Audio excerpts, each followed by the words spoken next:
首杀乌 F-16击落俄苏30，台湾幻影又坠机，老机队如何替换？俄军在库尔斯克展开反扑，但效果有限。FA-18放出超重型空战配置，携带最强空导弹。俄罗斯染指北极，英国用终结者训练士兵。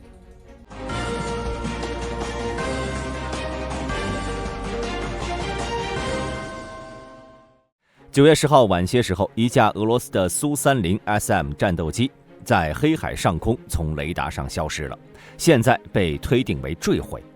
根据俄罗斯媒体的报道，这架喷气式飞机在消失之前呢，向乌克兰大陆发射了4枚 Kh-31P 反辐射导弹。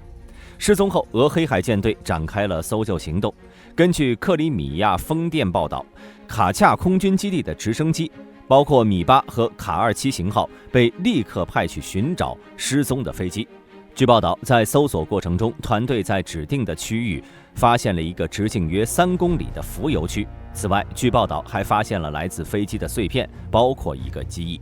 尽管这些报道的发现呢，但迄今为止，飞机主体的残骸尚没能成功找回，其机组人员的命运仍不确定，但生还的可能性非常小了。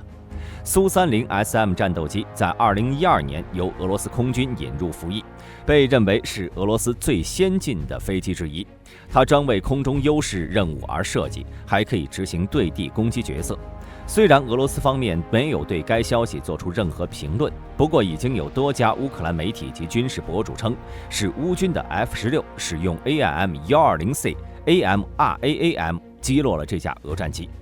苏30 SM 是俄空军的一款多功能战机，源自专为印度空军设计的苏30 MKI。它拥有出色的机动性能，得益于压抑设计和矢量推力发动机，使得这款战机能够在空中进行各种复杂的高机动动作，比如眼镜蛇机动和尾冲机动。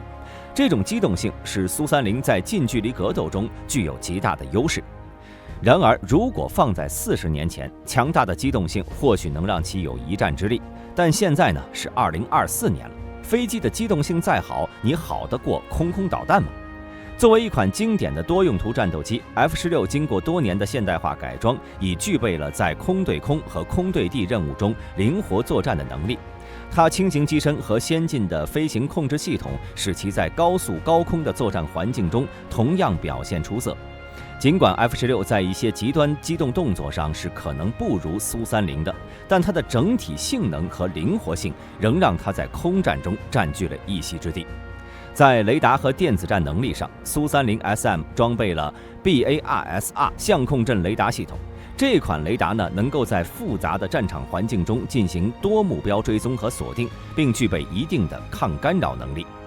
然而，乌克兰 F-16的 AN/APG-68V9 脉冲多普勒雷达在性能上是更胜一筹，尤其是在远距离探测和多目标识别上，它的优势更加明显。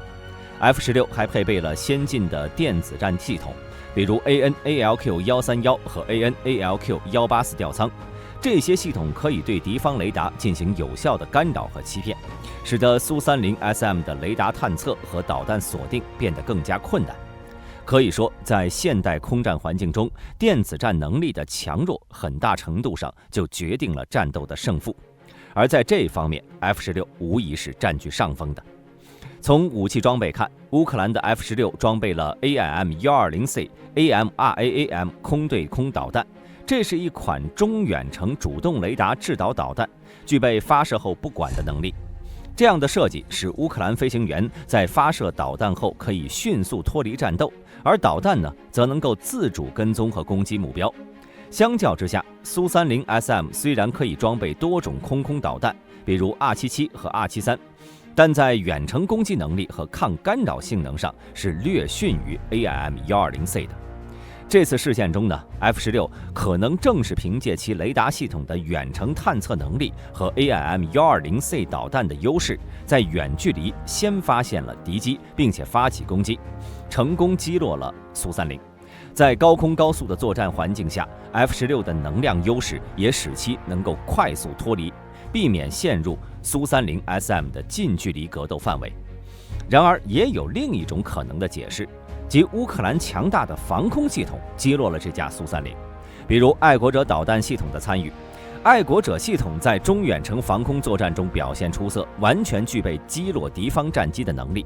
不过，目前的信息更倾向于使 F-16在这次战斗中发挥了主导作用。当然，我们也不能完全排除机械故障导致苏30 SM 损失的可能。相关报道指出，在苏30 SM 发射了4枚 Kh-31P 反辐射导弹后，第5枚导弹在发射过程中出现了故障，这有可能会导致战机的坠毁。在俄空天军中，导弹机械故障并不少见，特别是当战机处于极限应力状态下时，这种情况更有可能发生。总体而言呢，乌克兰的 F-16击落俄罗斯苏30的可能性更大。这场空战也再次证明了乌空军在面对更强大敌人时，依然可以通过灵活的战术和现代化装备取得胜利。涉及失踪苏30 SM 的最新事件，增加了俄罗斯最新发生的一系列航空事故，引发了对该国军用飞机安全性和可靠性的担忧。8月下旬，一架载有约20人的俄罗斯米8直升机失踪。今年早些时候，一架苏34战斗轰炸机在北奥塞梯共和国坠毁，机上机组人员丧生。乌克兰武装部队战略通信中心在今年6月份发布的一张地图，标注了上半年击落的30多架俄罗斯飞机的位置。地图显示，大多数袭击发生在被占领的乌克兰东部，向扎波罗热地区和克里米亚的南部前线移动，在亚速海和俄罗斯境内还有2次击落。乌克兰战略司令部表示，被击中的飞机包括了9架苏25、1架苏57、1架苏35，大约13架苏34和2架米格31。昨天，大兵报道了台湾一架幻影2000失事，飞行员被成功救出的新闻。今天这件事儿呢，又有了更多的细节爆出。在飞行员跳伞后的3小时后，空军嘉义基地的搜救直升机 S70C6 赶到了事发地，并且目视到了飞行员。搜救行动开始时，直升机下降并释放了吊篮，成功将飞行员安置其中。然而在吊篮上升过程中发生了故障，导致飞行员和吊篮一同悬停在了半空中，无法继续上升或者下降。面对这一紧急情况，只能另想其他方式救援。在这一过程中呢，海巡署派出了 PP3580 艇前往直升机所在的位置，但是由于 PP3580 的后甲板空间限制，无法完成救援任务，因此又出动了10031艇进行支援。在吊篮完全卡住，无法进行升降操作的情况下，直升机被迫继续降低，直至被困人员能够在接近海面时跳入海中。随后10031艇抵达现场，投掷救生圈，成功将谢姓飞行员和救护员救起。救援行动从开始到结束总共耗时3个半小时，飞行员在被救上船时呢，体力已经耗尽，几乎虚脱。幸运的是，当时的天气条件较为暖和，为救援行动提供了有利条件。台湾空军在1989年向法国达索购买了60架幻影2000，因为人为操作疏忽等因素，截止2024年9月10号，曾经出现了8次失事记录，共有8架战机失事，1架战机修复，事故共造成了3名飞行员殉职和1人失踪。也就是说，经过昨天的事故，台湾的幻影战机剩下53架可飞了。然而，由于法国原厂已经不再生产发动机了，所以幻影2000是台湾空军3型主力战机中唯一没有升级和备用发动机的战机。为此，台空军只能不断的翻修，导致该机型的稳定度不断降低，飞行事故率频发不止，寻找替代品已经势在必行了。在选择替代品时呢，我们需要综合考虑台湾的购买难度、购买成本、维护难度、战斗能力以及现有装备的兼容性等多个因素。目前来看呢， F-16V、瑞典的 JAS-39 鹰狮和韩国的 KF-21是较为热门的选项。其中呢 ，F-16V 凭借其技术成熟度、维护体系完善以及与台湾现有的 F-16机队的兼容性，成为了最具竞争力的候选机型。F-16V 是 F-16的最新改进型，具有更强的态势感知能力和武器挂载能力。选择 F-16V 不仅可以延续台湾现有的维护体系，还可以快速提升其空军力量。然而 F-16V 的价格较高，而且交付周期较长。例如，台湾在2019年订购了66架全新的 F-16 Block 70新机，原本预定到2030年交付，但一直拖到了今年，依旧没有交付。直到9月12号，太空军才宣布有望在本月底接收第一架 F-16V， 但想要形成完整的作战中队，还是遥遥无期的。瑞典 JAS-39鹰狮以其价格低廉、维护成本低、具有较强的超音速巡航能力和短距起降能力而著称，但其载弹量相对较小，航程有限。韩国 KF-21作为一款新型战斗机，具有较大的发展潜力，但目前仍处于研制阶段，尚未正式交付，存在一定的技术风险。此外，还有一些备选。光辉 Mk2 虽然号称亚洲最强4代机，但其优秀的人体工学设计以及印度自己都没能搞明白的维护，让人望而却步。印度虽然有意推销该战机的出口，但目前为止还没有人愿意当第一个吃螃蟹的人。综合来看 ，F-16V 是目前最适合台湾空军的替代品，其技术成熟、维护体系完善、升级潜力大，并且与台湾现有装备兼容性好。然而，其缓慢的交付速度可能会对台空军的发展造成严重的拖延，这也是从美国进口武器的通病。兄弟们认为，台湾空军未来采购哪种战机会比较好呢？欢迎在评论区留下您的想法。接下来，我们来关注一下俄乌局势。俄军在9月10号和11号占领了科列涅沃东北部和南部的几个定居点。目前，俄军在库尔斯克州的反击规模和潜在前景尚不明朗，局势仍在不断的变化中。9月11号的地理定位录像显示，俄军重新夺回了科列涅沃东北部的茹拉夫里阵地。同时，有报道称，俄军第51空降团在科列涅沃以南的斯纳戈斯特北部和东北部推进。虽然俄方声称已经完全占领了斯纳戈斯特，但目前没有得到视频证据确认。乌克兰军队也没有闲着，他们开始对俄军在斯纳戈斯特以西进行新的攻击，以应对俄军的反击。此外，乌克兰军队还在库尔巴基附近行动。国际战争研究所指出，目前俄军在库尔斯克州的行动主要是连级单位，可能使用了更具有战斗经验的部队。俄军第51空降团在斯纳戈斯特以北进行了一次连级的机械化突击，同时，俄军第155海军步兵旅和第56、51空降团的部队也在该地区行动。俄军可能计划暂时将库尔斯克州的乌克兰突出部一分为二，然后再开始组织装备更精良的兵力，将乌克兰军队逼出俄罗斯领土。这可能是因为普京之前下令要求俄军在10月1号之前夺回库尔斯克。随着时间一步步临近，俄军未来必将在库尔斯克地区发起疯狂的反扑。在9月11号的 RIMPAC 2024军演中由军迷发现，美国海军的 FA-18战斗机挂载了新型的 AIM-174B 导弹，这是美军当前最先进的空导弹之一。这架隶属于 VX-9 吸血鬼中队的超级大黄蜂携带了4枚新型的 AIM-174B 远程空导弹，3枚 AIM-120 和2枚 AIM-9X 响尾蛇。此外，飞机还装备了先进瞄准前视红外吊舱和红外搜索与跟踪系统。这些装备安装在外部的燃料箱上，为战斗机提供了更广泛的侦察和打击能力。这次展示的 AIM-174B 导弹源自于 SM-6 导弹，具有超远的射程，据报道可能是达到约400公里，这使得它成为美国战机有史以来射程最远的空对空导弹。值得注意的是，这些导弹似乎都是训练用弹，弹体上有蓝色标记线条，表明它们不具备实战能力。尽管如此，这次测试飞行显示了美国海军在远程空对空作战能力上的进步，同时也展示了 VX-9 中队在新型武器系统测试和评估方面的重要作用。VX-9 中队作为美国海军的测试评估中队，负责对新武器系统进行测试和评估，以确保他们在实际部署前达到预期的性能标准。据福布斯新闻报道，俄罗斯正通过扩展其北海航线的控制力，进一步挑战美国及其盟友的利益。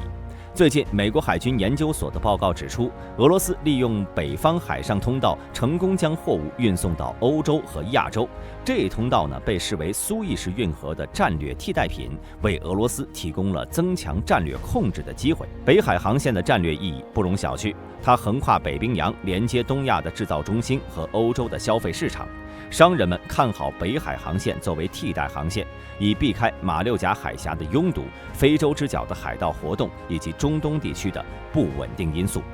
尽管北海航线大部分时间因为冰冷和多雾的水域难以通行，但是它有潜力缩短运输时间，并为海上贸易提供更安全的路线。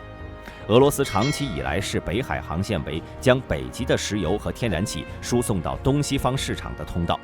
作为北极8国中唯一的非北约成员国，俄罗斯声称其沿海20英里的3个大型群岛水域是其内海，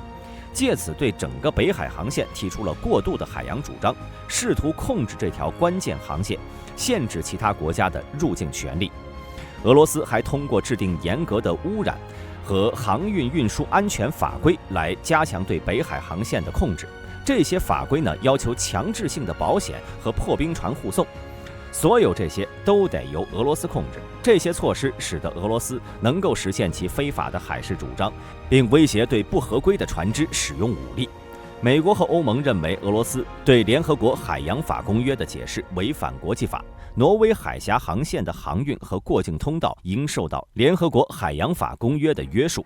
虽然北极理事会国家在俄乌战争开始时暂停了与俄罗斯的合作，但面对俄罗斯在北极的扩张，美国及其盟友必须依靠国际法来挫败俄罗斯的战略野心。美国必须和伙伴和盟友合作解决海洋争端，推动对联合国海洋法公约的统一解释。为此，美国和盟国和伙伴国家合作，维护航行自由和国际规则就显得尤为重要了。据报道，英国军方首次在战场训练中引入了一款能够与士兵进行对话和互动的机器人。这款机器人呢，名叫 SimStriker， 根据人工智能技术，能够根据士兵的言行实时做出相应的反应，就像《终结者》电影中那样。SimStriker 由英国4GD 公司开发，外形尺寸和普通男性相仿，装载了 ChatGPT 等 AI 软件，能够在训练场景中与士兵交流，并根据士兵的情绪变化做出不同的反应。通过这种方式，机器人可以逼真地模拟战场情况。当士兵用冷静的语气与其对话时，机器人可以维持局面的稳定。然而，一旦士兵表现出愤怒或者紧张， SimStriker 就会变得更具攻击性，甚至会从其腹部发射 BB 弹。增加训练的挑战性，在某些训练场景中，士兵可能会遇到需要帮助的村庄居民。如果他们选择不提供支持， SimStriker 的反应将更为敌对。观察室内的教官可以实时调整机器人的行为和情绪，以增强训练的难度和真实感。SimStriker 的项目始于2020年，目前已经在科尔切斯特第16空中突击旅中应用。它不仅能够记录士兵的射击速度和精度，还能够通过其前额摄像头探测运动和光线变化，随时准备启动应对入侵者。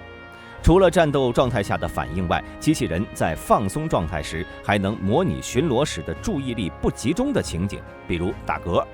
在警觉状态下，它则会发出警告性短语，比如谁在那里，或者大声命令停下。SimStriker 由4GD 公司打造，该公司呢由2名前皇家海军陆战队员创建，致力于通过虚拟现实技术和特效为士兵提供更加身临其境的战斗训练体验。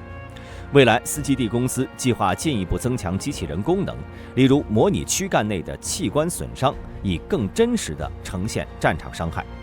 SimStriker 的出现呢，被认为是对传统静态木质靶子的升级，大幅提升了士兵的战斗训练效果。4GD 公司业务发展负责人詹姆斯·克劳利表示，这种智能化对手将进一步增强训练的真实性和有效性。他希望这种机器人未来能在整个军队中得到更广泛的使用。英国军方也越来越多地在日常训练和作战中使用人工智能技术。根据英国国防部此前的声明，随着 AI 技术的发展，未来的战场需求可能会减少前线人员的数量。2023年7月，英国国防部在其更新的国防战略指挥文件中指出，从俄罗斯的军事行动中吸取的教训将改变对未来武装部队规模的认知。文件还指出，未来战场上将依赖更多的高科技手段，包括使用机器人作战、人体增强技术来提升士兵的表现，以及采用激光或射频武器来进行隐蔽打击。这一趋势反映了现代军事训练和作战中智能化与科技应用正逐渐成为不可忽视的重要因素。大兵认为，今天 AI 机器人就能当靶子，明天 AI 机器人恐怕就是能上战场了。结合如今俄乌战场上无人机既能轰炸又能开枪的能力，未来战争无人化应该算是板上钉钉了。对此，各位有什么看法？欢迎发表在评论区。本期视频到此结束，我是大兵，我们下期再见。